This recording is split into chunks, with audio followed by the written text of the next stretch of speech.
Hello മക്കളെ, ഇന്ന് unit ടെസ്റ്റാണ്. ആദ്യം തന്നെ മാത്സിൻ്റെ യൂണിറ്റ് ടെസ്റ്റാണ്. അപ്പോൾ എല്ലാവരുടെയും ആദ്യത്തെ യൂണിറ്റ് കഴിഞ്ഞിട്ടുണ്ടാവുമെന്ന് വിചാരിക്കുന്നു. മാത്സിൽ ഷേപ്സ് ഇൻ ദ കിച്ചൺ എന്ന യൂണിറ്റിൻ്റെ യൂണിറ്റ് ടെസ്റ്റാണ് നമ്മളിവിടെ നടത്താൻ പോണത്. ഈസി ആയിട്ടുള്ള ഒരു ചാപ്റ്ററാണ് അല്ലേ? അപ്പോൾ നിങ്ങൾ ആദ്യമായിട്ടാണ് നമ്മുടെ ഈ ചാനൽ കാണുന്നതെങ്കിൽ ഒന്ന് സബ്സ്ക്രൈബ് ചെയ്യൂ. അതേപോലെ തന്നെ വീഡിയോയ്ക്ക് ലൈക്ക് നൽകാൻ മറക്കല്ലേ. നിങ്ങളുടെ ഫ്രണ്ട്സിന് ഷെയർ ചെയ്ത് കൊടുക്കുകയും ചെയ്യുക. Okay. Activity number 1. Look at the picture. What are the shapes used? ഇതിൽ ഉപയോഗിച്ചിട്ടുള്ള ഷേപ്സ് ഏതൊക്കെയാണ് എന്ന് എഴുതുക.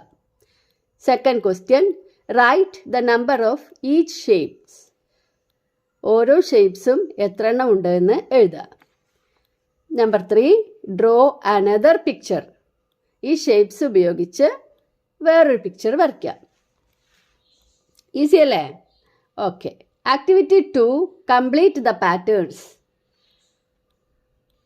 ഈ പാറ്റേണുകൾ ശ്രദ്ധാപൂർവം നോക്കി അടുത്ത ഇതെന്താണ് വരുന്നതെന്ന് വരയ്ക്കുക. Activity 3, find the odd one.